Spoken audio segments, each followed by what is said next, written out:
ಇದು ರವಿಚಂದ್ರನ್ ಅನ್ನೋ ಹೆಸರಿಗೆ ಆಗಿರುವ ಅವಮಾನ. ಈ ವಾರ ಕ್ರೇಜಿ ಸ್ಟಾರ್ ರವಿಚಂದ್ರನ್ ಅಭಿನಯದ ಗೌರಿ ಶಂಕರ್ ಅನ್ನೋ ಸಿನಿಮಾ ರಿಲೀಸ್ ಆಗಿದೆ. ಈ ವಿಷಯ ಎಷ್ಟು ಜನಕ್ಕೆ ಗೊತ್ತು? ಕಮೆಂಟ್ ಮಾಡಿ ತಿಳಿಸಿ. ಅದಕ್ಕೂ ಮೊದಲು ಈ ಸ್ಟೋರಿ ಪೂರ್ತಿಯಾಗಿ ನೋಡಿ. ಒಂದ್ ಕಾಲದಲ್ಲಿ ರವಿಚಂದ್ರನ್ ಸಿನಿಮಾ ಬರುತ್ತೆ ಅಂದ್ರೆ ಬಾಲಿವುಡ್ ಜನ ಕೂಡ ಕಾಯ್ತಾ ಇದ್ರು. ಇವರು ರೀಮೇಕ್ ಸಿನಿಮಾ ಮಾಡಿದ್ರು ಕೂಡ ಒರಿಜಿನಲ್ ಸಿನಿಮಾಗಿಂತ ಒಂದ್ ಕೈ ಮೇಲೇನೆ ಇರ್ತಿತ್ತು. ಇವರು ಮಾಡಿದ್ದ ರಣಧೀರ ಸಿನಿಮಾ ಹಿಂದಿಯ ಹೀರೋ ಸಿನಿಮಾದ ರೀಮೇಕ್ ಆಗಿತ್ತು.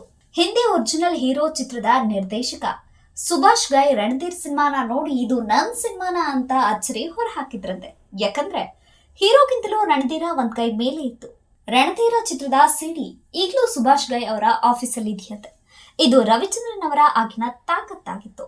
ಹಿಂದೊಮ್ಮೆ ರೀಮೇಕ್ ಸಿನಿಮಾಗಳ ಬಗ್ಗೆ ಮಾತನಾಡಿದ ರವಿಚಂದ್ರನ್ ಅವರು, ರವಿಚಂದ್ರನ್ ಸಿನಿಮಾ ಅಂದ್ರೆ ರೀಮೇಕ್ ಅಂತ ಜನ ಹೇಳ್ತಾರೆ. ದಯವಿಟ್ಟು ಒರಿಜಿನಲ್ ಸಿನಿಮಾವನ್ನು ನೋಡಿ, ನಾನ್ ಮಾಡಿರುವ ಸಿನಿಮಾವನ್ನು ನೋಡಿ. ನಾನ್ ರೀಮೇಕ್ ಮಾಡಿಲ್ಲ. ಶಾರ್ಟ್ ಟು ಶಾರ್ಟ್ ಶೂಟ್ ಮಾಡಿ ತೆಗೆದಿಡೋದು ರೀಮೇಕ್. ನಾನು ಆ ರೀತಿ ಸಿನಿಮಾ ಮಾಡಲ್ಲ. ಆ ಥರ ಸಿನಿಮಾ ಮಾಡೋಕೆ ನನಗೆ ಬರಲ್ಲ. ಜನ ಏನೇನೋ ಹೇಳ್ತಾರೆ, ಹಾಗಂತ ನಾನು ಅದಕ್ಕೆಲ್ಲ ತಲೆ ಕೆಡಿಸ್ಕೊಳ್ಳಲ್ಲ. ಹೀಗೂ ರೀಮೇಕ್ ಮಾಡಬಹುದು ಅಂತ ತೋರಿಸಿದ್ದೇನೆ. ನಾವು ಯಾರಿಗಂತಲೂ ಕಮ್ಮಿ ಇಲ್ಲ ಅನ್ನೋದನ್ನ ಪ್ರೂವ್ ಮಾಡೋಕೆ ಅಂತಾನೆ ನಾನು ಕನ್ನಡದಲ್ಲಿಯೇ ಉಳಿದುಕೊಂಡೆ. ಕನ್ನಡದಲ್ಲಿಯೇ ಇರ್ತೀನಿ. ಶ್ರೀದೇವಿ ಅವರ ಜೊತೆ ಹಿಂದಿ ಸಿನಿಮಾ ಡೈರೆಕ್ಟ್ ಮಾಡುವ ಆಫರ್ ಬಂದಾಗ್ಲೇ ರಿಜೆಕ್ಟ್ ಮಾಡಿ ಇಲ್ಲಿಯೇ ಉಳಿದವನು ನಾನು. ಪ್ರೇಮಲೋಕ ಸಿನಿಮಾ ಮಾಡಿದಾಗಲೂ ಹಿಂದಿಯಿಂದ ಡೈರೆಕ್ಷನ್ ಆಫರ್ ಬಂದಿತ್ತು. ನಾನು ಕನ್ನಡ ಬಿಟ್ಟು ಎಲ್ಲೂ ಹೋಗಿಲ್ಲ ಅಂತ ಹೇಳಿಕೊಂಡಿದ್ರು. ಅವರು ಹೇಳಿದ್ದು 100% ಸತ್ಯ. ಆದರೆ ಅಷ್ಟು ದೊಡ್ಡ ಮಟ್ಟಕ್ಕೆ ಸಕ್ಸಸ್ ಕಂಡವರು. ಕನ್ನಡ ಚಿತ್ರರಂಗದಲ್ಲಿ ಇದ್ಕೊಂಡೇ ಇಡೀ ಭಾರತೀಯ ಚಿತ್ರರಂಗವನ್ನ ಕನ್ನಡದತ್ತ ತಿರುಗಿ ನೋಡುವಂತೆ ಮಾಡಿದವರು. ಕನ್ನಡದಲ್ಲಿ ಶಾಂತಿ ಕ್ರಾಂತಿಯಂತಹ ಮೊಟ್ಟ ಮೊದಲ ಕಮರ್ಷಿಯಲ್ ಪ್ಯಾನ್ ಇಂಡಿಯಾ ಸಿನಿಮಾ ಮಾಡಿದವರು. ಈಗ್ಯಾಕೆ ಹೀಗಾದ್ರು ಅನ್ನೋದೇ ಕನ್ನಡಿಗರನ್ನ ಕಾಡುತ್ತಿರುವ ಪ್ರಶ್ನೆ. ರವಿಚಂದ್ರನ್ ಇತ್ತೀಚೆಗೆ ತಂದೆಯ ಪಾತ್ರ, ಅಣ್ಣನ ಪಾತ್ರಗಳಲ್ಲೂ ಕಾಣಿಸಿಕೊಳ್ತಿದ್ದಾರೆ. ಅದು ಅಭಿನಯದ ಒಂದು ಮಜಲು ಅಂತ ಸುಮ್ಮನಾಗಬಹುದು. ಆದ್ರೆ ಅವರ ಸಿನಿಮಾಗಳು ಬಂದಿದ್ದು ಹೋಗಿದ್ದು ಗೊತ್ತಾಗದೇ ಇರುವಂತಹ ಸ್ಟಾರ್ ನಟ ಅವರು ಅಲ್ವೇ ಅಲ್ಲ. ಅವರನ್ನು ಲೀಡ್ ರೋಲ್ ನಲ್ಲಿ ಹಾಕಿಕೊಂಡು ಸಿನಿಮಾ ಮಾಡಿ ಅದನ್ನ ಸರಿಯಾಗಿ ಪ್ರಚಾರ ಮಾಡದೆ, ಕಡೆ ಪಕ್ಷ ಒಂದು ಪೋಸ್ಟರ್ ಕೂಡ ರಿಲೀಸ್ ಮಾಡದೆ ಒಂದೆರಡು ಥಿಯೇಟರ್ಗಳಲ್ಲಿ ಬಿಡುಗಡೆ ಮಾಡಿದ್ರೆ ಜನ ಸಿನಿಮಾ ಹೇಗ್ ನೋಡ್ತಾರೆ ಹೇಳಿ?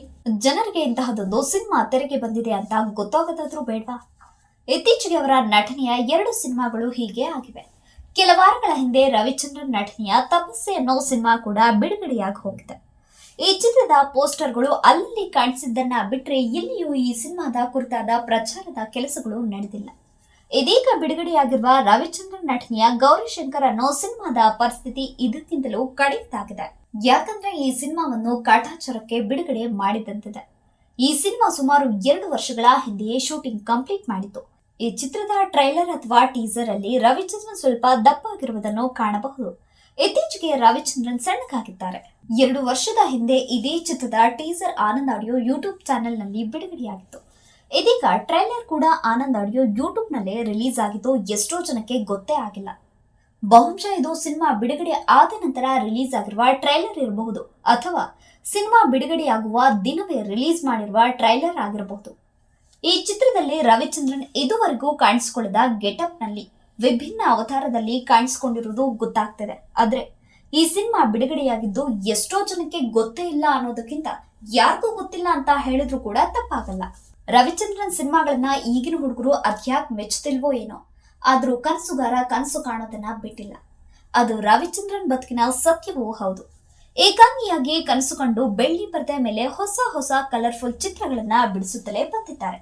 ಇವರ ಈ ಬೆಳ್ಳಿ ತೆರೆಯ ಬಣ್ಣದ ಕನಸಿಗೆ ಹಂಸಲೇಖ ಸಂಗೀತದ ಮೂಲಕ ಸಾಥ್ ಕೊಟ್ಟಿದ್ದಾರೆ. ಹೀಗೆ ರವಿಚಂದ್ರನ್ ಮತ್ತು ಹಂಸಲೇಖ ಅವರು ತಮ್ಮ ಚಿತ್ರ ಜೀವನದಲ್ಲಿ ಯಶಸ್ವಿ ಜೋಡಿಯಾಗಿಯೇ ಗುರುತಿಸಿಕೊಂಡ್ರು. ಆದ್ರೆ ಅದೇನಾಯ್ತೋ ಏನೋ, ಈ ಜೋಡಿಯ ನಡುವೆ ಬಿರುಕು ಮೂಡಿ ಬೇರೆಯಾಗಿದ್ರು.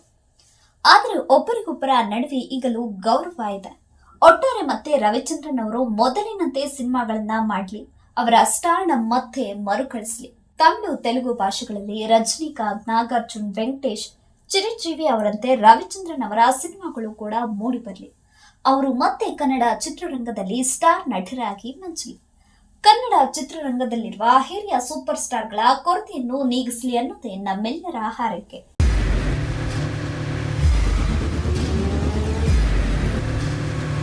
ಪ್ರಜಾಮಾರ್ಗ ನ್ಯೂಸ್, ಇದು ಜನಸಾಮಾನ್ಯರ ಧ್ವನಿ. ನಮಸ್ಕಾರ. ನೀವು ನೋಡ್ತಾ ಇದ್ದೀರಾ ಪ್ರಜಾಮಾರ್ಗ ನ್ಯೂಸ್. ರಾಷ್ಟ್ರದ ರಾಜ್ಯದ ರಾಜಕೀಯದ ಬಗ್ಗೆ ಹೆಚ್ಚಿನ ಸಿನಿಮಾ ಅಪ್ಡೇಟ್ಗಳಿಗಾಗಿ ಫಸ್ಟ್ ಲೈಕ್ ಮಾಡಿ, ಸಬ್ಸ್ಕ್ರೈಬ್ ಆಗಿ. ಹಾಗೆ ಫಾಲೋ ಕೂಡ ಮಾಡಬೇಕು.